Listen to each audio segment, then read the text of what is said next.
Our last lightning round session for the day at Big Talk from Small Libraries 2026 is Tiny Art Show. I know I've heard of these before, and I'd love to hear. Cassandra O'Connell from the Crete Public Library District in Illinois is going to tell us about how they did this at their library.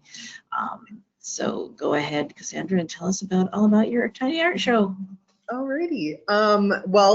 Just like everyone was saying, thank you so much to the Nebraska Library Commission for having me present today. This is actually my very first conference that I'm presenting at, so yeah, I'm excited. And just like Krista said, I'm Cassandra O'Connell. I'm the Teen and Reference Librarian here at Crete Public Library District in Crete, Illinois.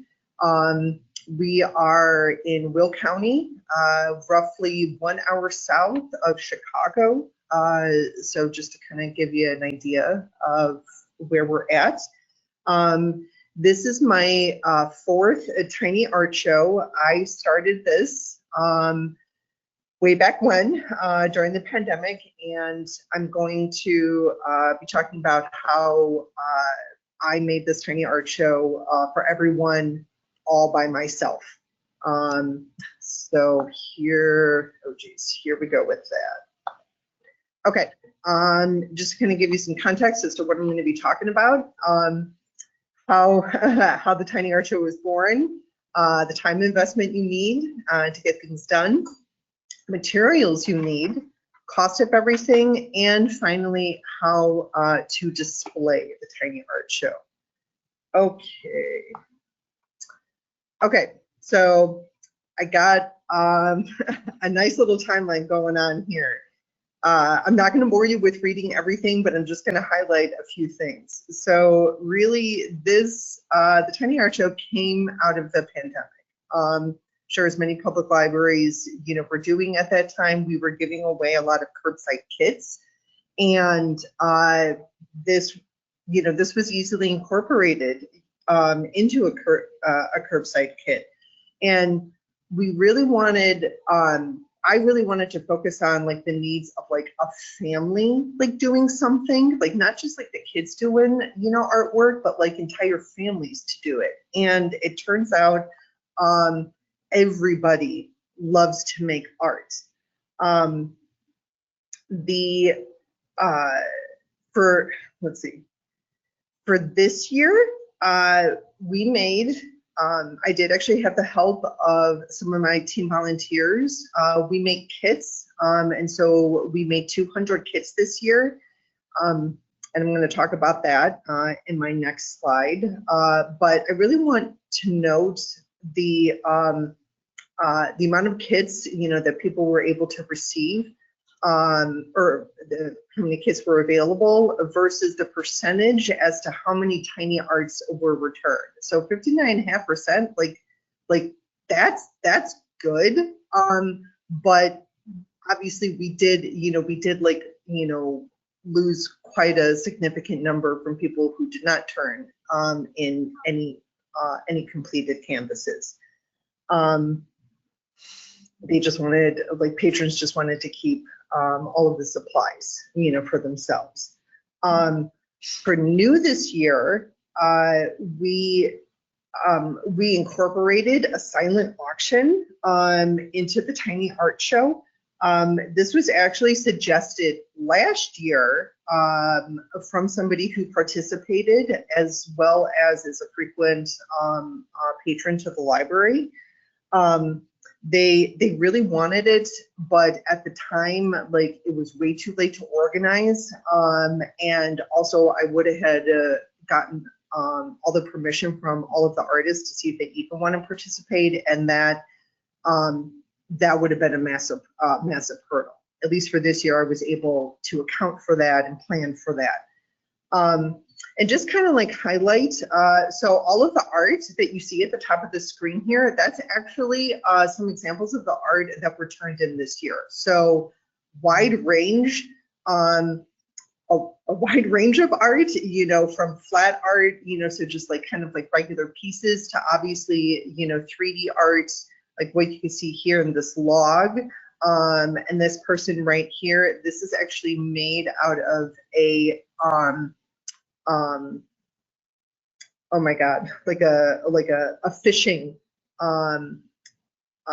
a fishing implement, and then put on top of the log. This person, this is all felt all around here, and they actually incorporated like a light inside of it, and it's battery operated.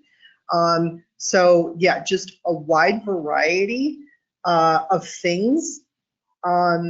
And for those who might be wondering, you know, if we have like any like rules or anything, there really is only one rule that that we tell everybody that picks up a kid is that anything that they make has to be all ages appropriate. So pretty much what I mean by that is like no nudity. But other than that, everything else is pretty fair game. And then I do want to point out also real quick, so out of the 119 pieces of art that did get turned in this year, a little over half actually like gave up their art to participate in the silent auction. And all of the money that is going to be made from the silent auction is going to go to our friends of the library group. Okay, so time. Here's a big one. I got this really pretty, you know, bottom down pyramid here. And again, I'm not going to go over everything because there's a lot of information. And all of these slides are going to be available on the library, or excuse me, on the conference website afterwards. This is the timeline that I use for myself when I start planning this process. I typically start planning this process like 2 months ahead of time. So right now, today and tomorrow is actually the last 2 days for the Tiny Art Show to be up. I do it the whole month of February, and then in the month of January is when we give away like all of the kits, and when people have to return like their tiny art. So they do actually get any participants, they do get a month to make whatever art that they want.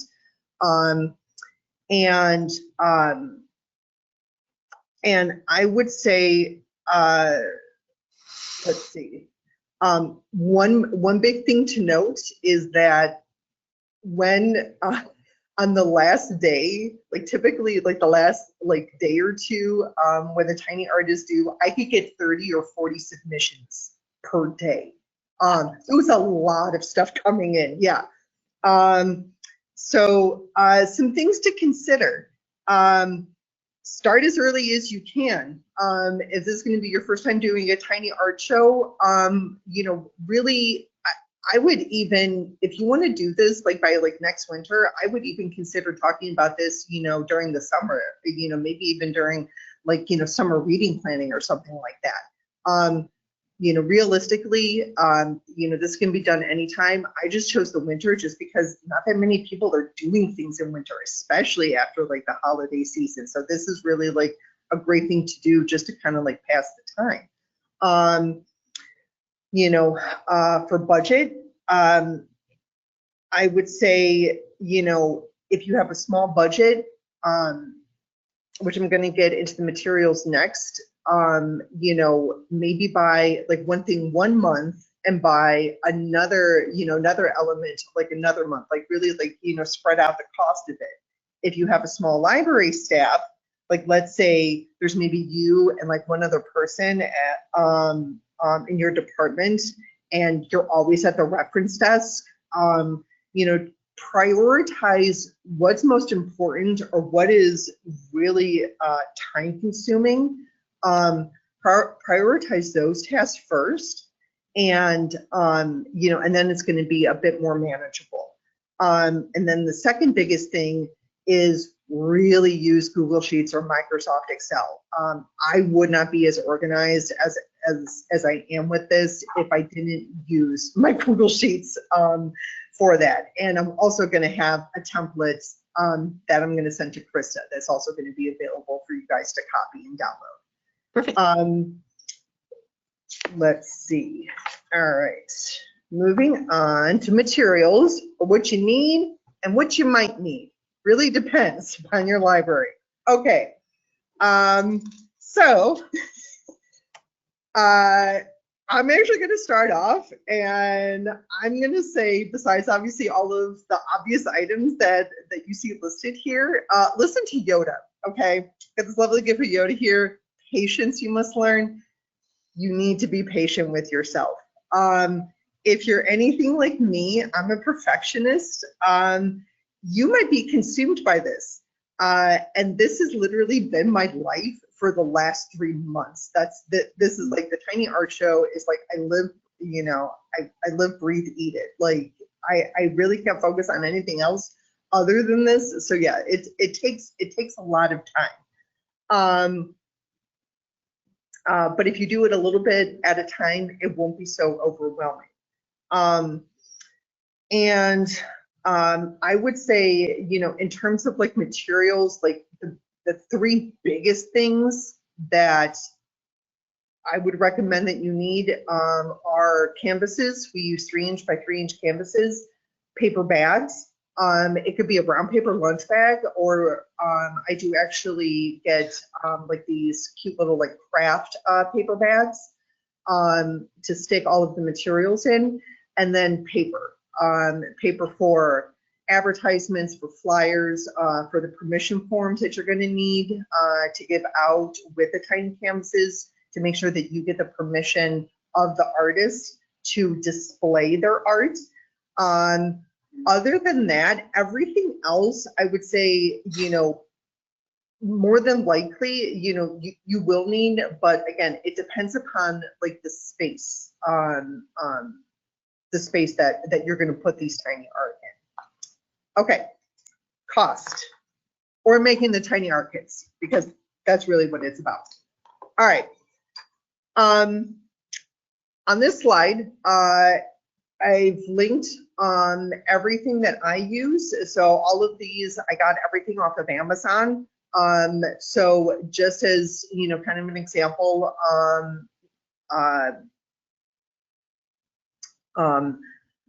I would say, like, if you're starting out with this, like the bare minimum of supply, I would get the bare minimum supplies here that you see on the screen. So as an example, you know, just get 1 set of like the 72 pack, you know, the 3-inch by 3-inch canvases, and see how much they, and see like 72 kits essentially, see how long that takes to go out. For this year, I would say like we gave out roughly 160 kits within the first 3 days of the kits being available, just because like everybody now knows that this is going to happen on a yearly basis in January, and people know to like look for them. And plus, we advertise it heavily in our newsletter, on our social media feeds like Facebook, Instagram, oh my God, TikTok, and all of that. So this really gets you know, heavily advertised. And then in terms of like this cost, like the cost that you see at like the bottom there, on the bottom right hand, that's $67.85. That's the cost for all of the things that I have the cost for. So the canvases, the bags, the easel stands, and the clear push pins. I can only safely assume, obviously, that, you know, that whatever library you're working at, you have paper, so you don't need to pay for that. And you have a ruler or a yardstick, you know, so you don't really need to pay for that. But, you know, pro tip, I would say always base the amount of items that you order on how many canvases you order. So as an example, so for the 200 tiny art kits that I made this year, I got 3 72 packs of the canvases. So that gave me like a little bit extra that I could then use for like next year. 2 packs of the craft paper bags. So that equals, give or take, $146, or it works out to like 73 cents per person versus what you see on this on my slide here of 94 cents per person. Let's see. Okay. And finally, display. But realistically, how you're going to organize this from start to finish. Okay, so going, you know, left to right, you know, top to bottom. The very first thing that I actually do, even before the kits start to become available, I have my gorgeous expandable file folder that you see here in picture number 1, and I organize that for the paperwork. All of this is for what I call the artist information form, but you could also call it like a permission form. And I organize that alphabetically by the person's like last name and then their first name. But then as art starts to come in, obviously, you know, with the information form, I actually do kind of like a reverse process. I write the number. So this is actually going to be image number 3 here. I write the number as to when I get the art in, like in what order. So in this particular case, in this example, this was my art that I did last year. So I was number 40 of turning in a piece of tiny art. So I wrote 40 on the back of the canvas, my name, the title of my art, and then I also include like the patron's like phone number, and obviously what year of the tiny art show that I'm in right now. And why do I write all of this information on the back of the art? Well, pretty much I do this because I know whose is who. So again, just in case, you know, like just in case, like I maybe might have missed something. Like I write whose is who, and since I know that it's my handwriting, since I'm the only one that does this, like I know that I've looked at it and that it's been cataloged. And then from there, I take all of my handwritten information that I wrote on the back of the art, and I put that into my Google Sheets spreadsheet. So yay, cataloging. It's a lot of fun. And I also separate out like families, because I get a lot of families, like a lot of very large families with like 7 or 8 kids, like per family. And so I group all of the families together, like I color code them, so that also makes it easier for when people pick up their art at the end of the art show. After I catalog everything, I put everything in a box. It sounds, you know, simple, but I mean, really, it's the best way because these are so small. So for flat art, I kind of like stack them like one behind each other. And then for any kind of like 3D art, they have their own box of their own.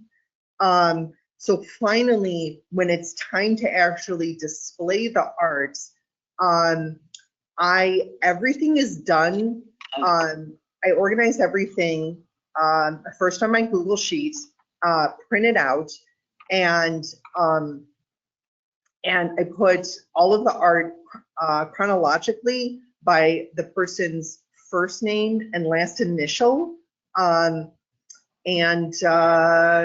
yeah, and use my yardstick and measure everything out, and here we go. You can see, you can finally see the labors, my lovely labor of love of my tiny art show. So so this we do have questions coming in here that yeah. A bunch of different people were asking that I wanted to ask of you, since a lot of people are asking about it, and we're going to need to wrap up really quickly here because we do need to get into the next session, because it's a little after 1 o'clock already. Oh dear. Okay. Wanted to know about this. You're not supplying the paint or the brushes or what they actually use to do their art. It's just the canvas. So normally we do actually include like a very basic like acrylic paint set. But like for this year, we actually like asked the people like, do you want a paint set? Like yes or no. And like most of the time, like people like did take it. But some of them, like some people are artists like in their own right, like that is like their actual like profession. So they already like have the materials. So we do have, like I said, very basic acrylic paint sets, you know, that we do offer. Okay. And yeah. Pens. All right. Okay. So yeah, this is all silent auction eligible art. I made the banner in Canva and all of this and all of these other signage kind of down here at the bottom of the screen. I also made in Canva. And this is all of the not available for bidding art. So yeah, Nice. yeah, a lot of math involved. You wouldn't think so, but yes. Yes. Okay. All right. All right. Oh, and here we go. There's my contact information. There, awesome. Perfect. Thank you, Right, everybody. thank you. Yeah, thank you so much, Cassandra. That's okay. I've heard about these tiny art things that people have done or done at like art studios and things, but I love the idea of the library doing it and doing it for a silent auction for benefit. That's great. Yes. Yeah. And it looks like that was all the questions that people were asking about. What do you give them anything to actually do the art? So it's like if they want, obviously for the 3D things, find your own stuff. Yeah. We're not going to provide whatever is that. Yes. Great, awesome. Thank you so much, Cassandra. You're welcome. Thank you, you guys. Yeah.